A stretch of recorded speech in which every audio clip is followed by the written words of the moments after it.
Bismillahirrahmanirrahim. Assalamualaikum warahmatullahi wabarakatuh. Kepada Bapak Ibu Guru yang ada di SDN 4 Mas Bagio Utara, hari ini saya akan sedikit pengimbasan tentang budaya positif. Sebelum kita mulai, kita sama-sama buka untuk lebih barokahnya. Marilah kita sama-sama buka dengan membaca basmalah. Bismillahirrahmanirrahim. Kita langsung ke pengimbasan budaya positif yang disusun oleh Sudarman SPDC, calon guru penggerak angkatan 11 Kabupaten Lombok Timur.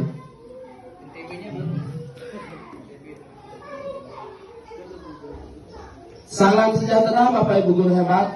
Pada hari ini kita bisa bertemu kembali, kita bisa melanjutkan aktivitas kita dengan pengimbasan budaya positif yang ada di sekolah kita.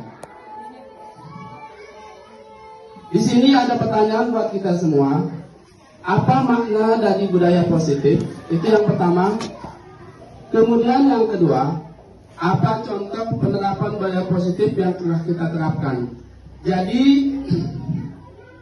di sekolah kita sangat penting budaya positif yang kita terapkan, mulai dari diri sendiri dulu, kemudian ke semua anggota warga sekolah. Budaya positif sangat penting, yang memiliki makna dan tanggung jawab yang cukup besar.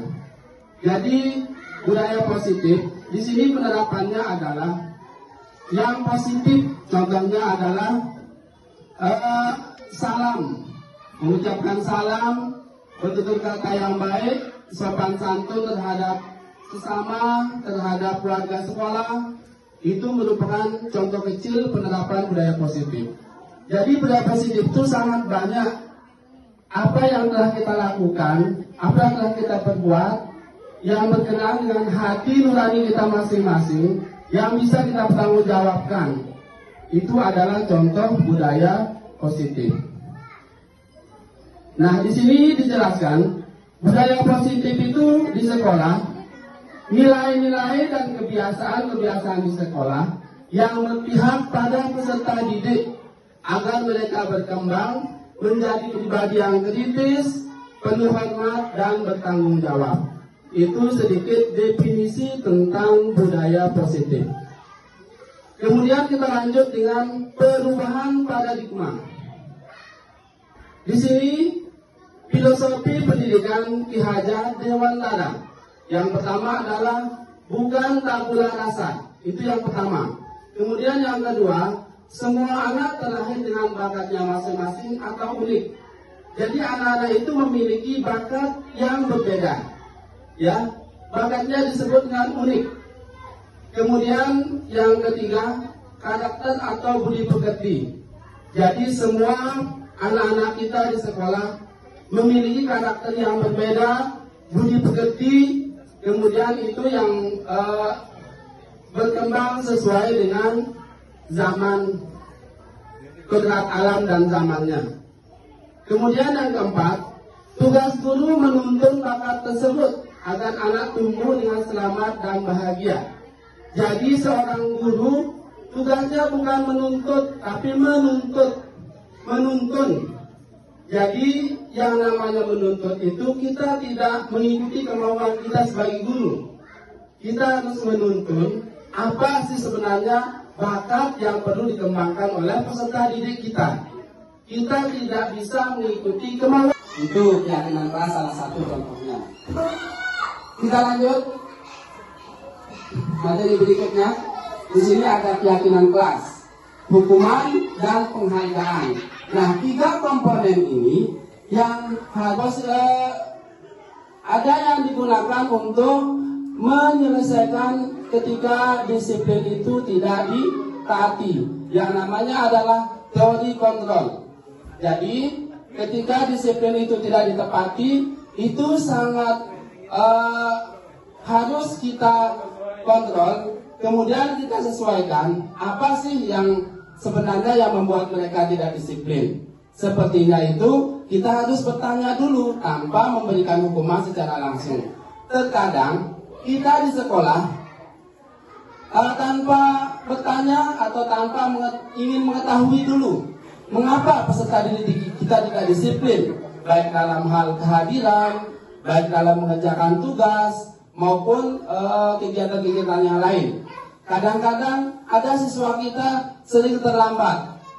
Udah 2-3 kali mereka terlambat, kadang-kadang masuk kelas atau datang ke sekolah. Tapi itu tidak membuat kita bertanya kenapa sering terlambat. Kita memberikan hukuman. Jadi itu tidak boleh dilakukan.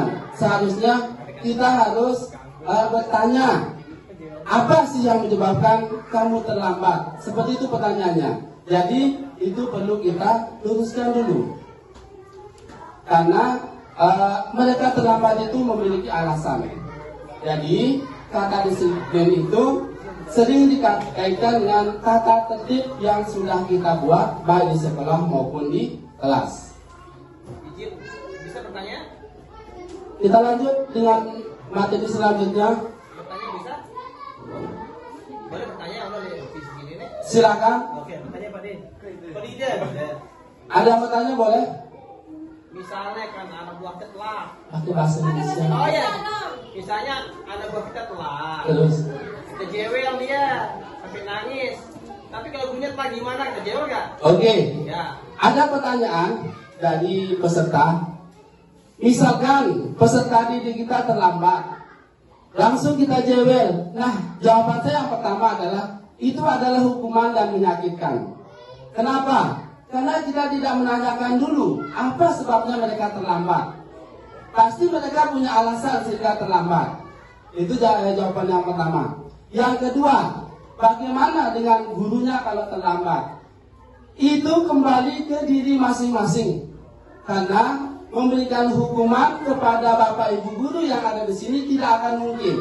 Itu kembali ke diri kita masing-masing dan kesadaran masing-masing. Karena kita sudah tahu jam kedatangan itu jam berapa, jam pulang pun jam berapa, dan sebagainya. Jadi tata tertib disiplin sudah dibuatkan di sekolah. Nah, ketika tata tertib itu tidak diindahkan, berarti itu dari diri kita sendiri. Untuk itu, kita harus mengadakan perubahan. Bagaimana tidak akan terlambat lagi. Bagaimana mengusahakan atau bahkan memanage waktu yang sebaik-baiknya supaya tidak terlambat.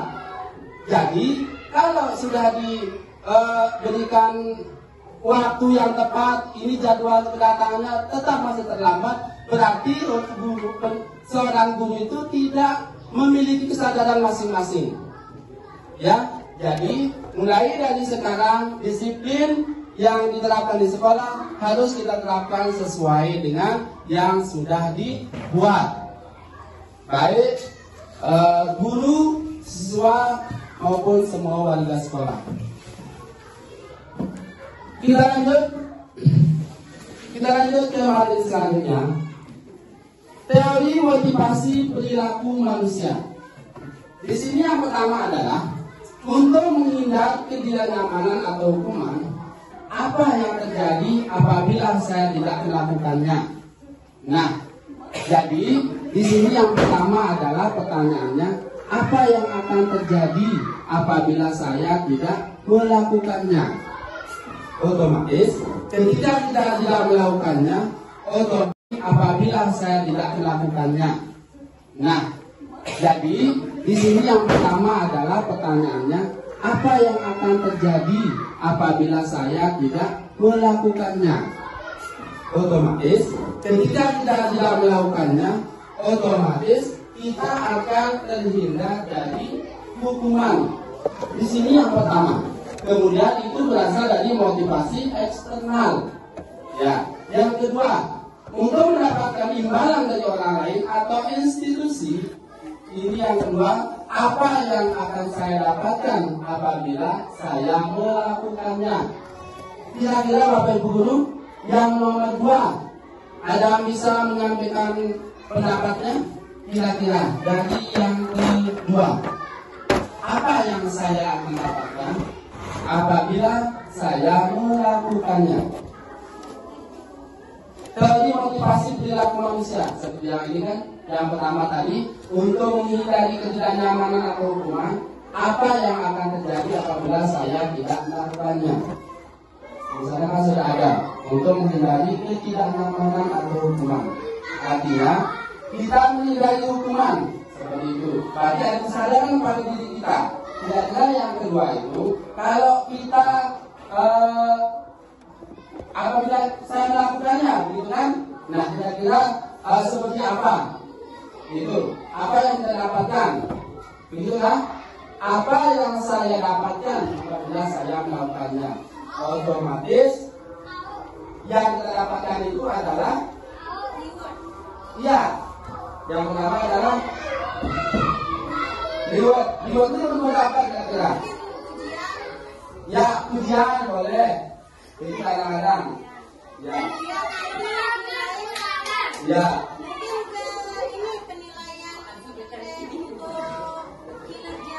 Ya, penilaian menjadi lebih baik. Oke. Kemudian yang ketiga, untuk menghargai diri sendiri menjadi insan dan harapan kita. Saya akan menjadi orang yang seperti apa bila saya melakukannya. Nah, ini untuk menghargai diri sendiri, ya kan? Untuk menghargai diri sendiri menjadi insan sesuai dengan harapan kita. Nah, pertanyaan di bawah adalah, saya akan menjadi orang yang seperti apa bila saya akan melakukannya?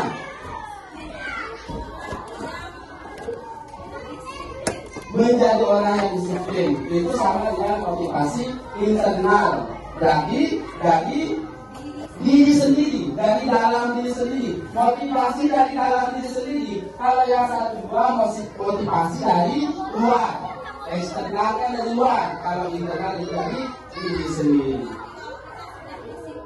Ya, ya.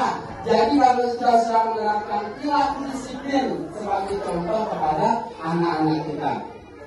Silakan Pak Guru, ada bertanya? Silakan. Ibu, mana kakak itu pulang? Kakak mana udah jawab?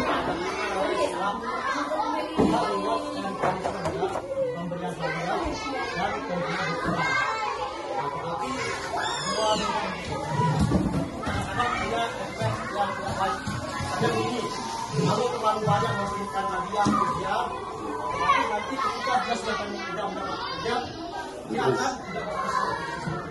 Tapi kalau sebaliknya terlalu banyak orang nanti tidak akan sebaliknya. Jadi kan saya bisa tanyakan kira-kira bagaimana kita mengkompromikan sehingga apakah sejauh mana porsi antara pemberian hadiah ini prestasi atau bagaimana penerapan dua komponen yang dua berarti ya, antara pemberian hadiah dengan hukuman. Jadi, pertanyaan, misalkan, siapakah yang di antara kalian yang lebih cepat menjawab, misal, akan Guru kasih hadiah misalkan. Nah, itu juga memiliki efek yang kurang bagus. Sepertinya untuk memberikan hadiah, karena nanti ketika sudah itu terjadi, maka peserta didik itu akan selalu berharap, oh nanti ketika saya melakukan ini saya akan melakukan hadiah dari Pak Guru. Nah, jadi untuk menghindari hal itu sepertinya ya, untuk menghindari hal itu supaya jangan kesannya tetap akan memberikan hadiah kepada peserta didik kita. Jadi itu perlu dibicarakan atau dikompromikan kepada peserta didik kita bahwa untuk memberikan hadiah itu tidak selamanya akan Pak Guru lakukan. Ya, tidak selamanya akan dilakukan karena ini memiliki waktu-waktu tertentu. Misalkan ketika peserta didik kita kadang-kadang setiap hari kan tidak sama mood belajarnya, ya. Itu cara kompromi menurut saya.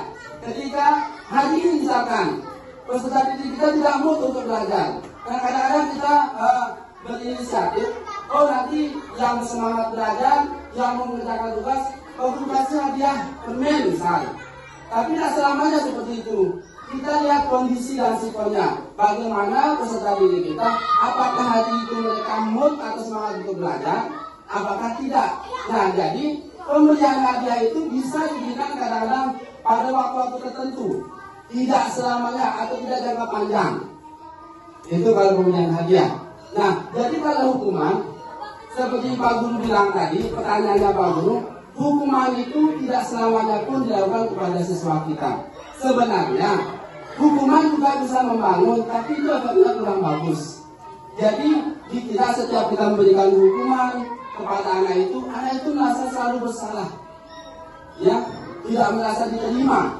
Nah, jadi untuk lebih kolaborasi ke depannya, kompromi ke depannya tentang hukuman ini, sebaiknya kita menghindari, ya, untuk hukuman. Ini menurut saya di pendidikan kita hukuman itu tidak boleh dilakukan. Ya, walaupun seberat apapun kesalahan yang peserta kita lakukan itu, hukuman tidak boleh dilakukan. Ya, ada nanti istilahnya kita menggunakan restitusi, segitiga restitusi. Itu yang kita kuasai untuk kita kembangkan untuk menghindari hukuman. Nanti kita lanjut ke materi selanjutnya. Begitu Pak Guru? Oke. Kita lanjut untuk materi berikutnya. Budaya positif, lingkungan positif, keyakinan kelas, dan peraturan kelas. Nah, di sini ada budaya positif, ada lingkungan positif, ya, ada keyakinan kelas, ada peraturan kelas. Jadi, apakah keyakinan kelas dan peraturan kelas itu sama? Beda. Bedanya di mana, Bapak Ibu Guru? Keyakinan kelas dulu.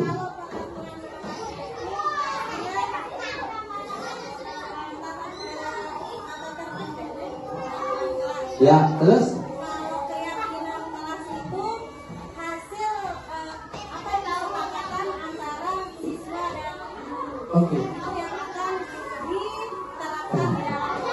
Ya, berarti peraturan kelas itu adalah sama dengan yang diungkapkan sama Ibu Guru.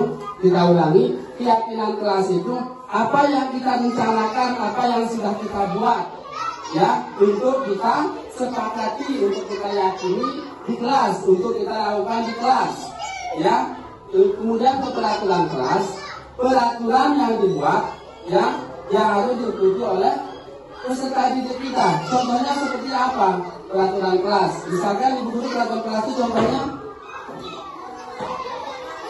berdoa sebelum mulai pembelajaran, itu salah satunya. Kalau keyakinan kelas itu yang pertama adalah ini seperti yang kita sepakati.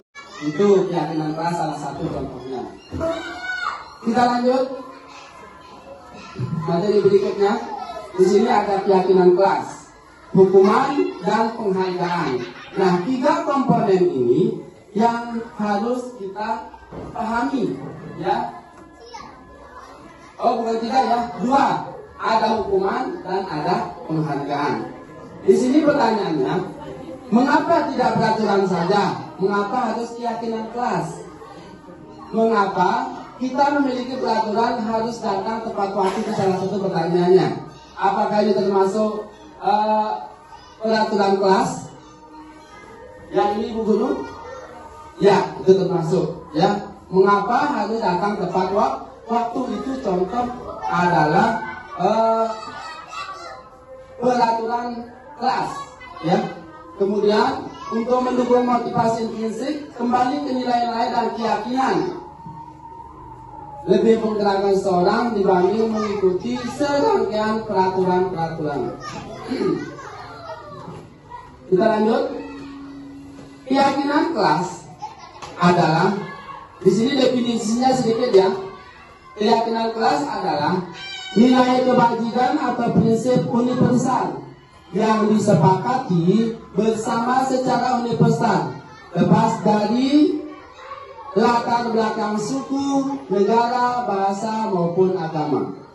Menurut Gosen tahun 1958, suatu keyakinan akan lebih memotivasi seseorang dari dalam diri seseorang, intrinsik itu dari dalam. Kemudian seseorang akan lebih bersemangat dan untuk menjalankan keyakinannya daripada hanya sekedar mengikuti serangkaian peraturan. Jadi keyakinan kelas itu yang ada dari dalam diri kita sendiri, kesadaran diri apa yang sudah kita buat bersama, apa yang sudah kita sepakati bersama demi kenyamanan kita di kelas. Itu keyakinan kelas.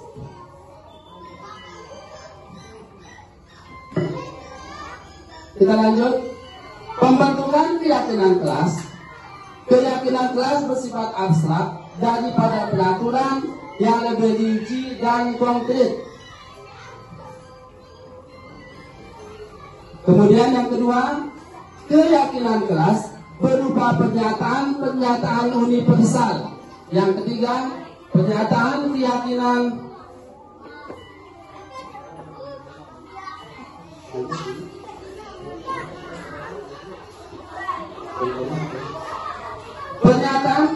kelas senantiasa dibuat dalam bentuk positif. Ya. Berarti keyakinan kelas itu yang betul-betulnya positif saja. Ya, kalimat-kalimat positif itu betulnya keyakinan kelas. Kemudian keyakinan kelas hendaknya tidak terlalu banyak sehingga mudah diingat dan dipahami. Betul. Kita membuat keyakinan kelas mana yang mudah diingat sama siswa kita, sama peserta didik kita. Seperti yang di kelas 1, kelas 2, kelas 3 harus jangan terlalu banyak. Ya, itu keyakinan kelas yang dibuat. Kemudian yang ke-5, semua warga kelas sebaiknya diikuti berkontribusi dalam membuat kegiatan kelas lewat curhat pendapat. Yang terakhir, bersedia meninjau kembali keyakinan kelas dari waktu ke waktu.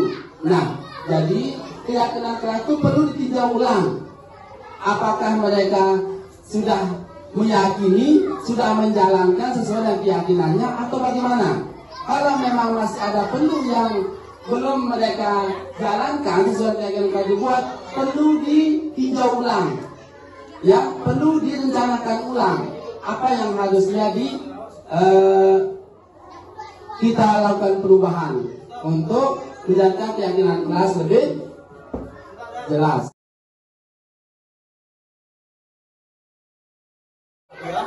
Dan kemudian hukuman. Tetapi dua metode ini tentu kadang-kadang punya efek yang tidak baik. Misalnya begini, kalau terlalu banyak memberikan hadiah ujian, otomatis nanti ketika dia sudah mendapat ujian, dia akan tidak melakukan sesuatu. Tetapi kalau sebaliknya terlalu banyak hukuman, orang nanti tidak akan simpati. Gitu kan? Nah, sekarang yang bisa tanyakan, kira-kira bagaimana kita mengkompromikan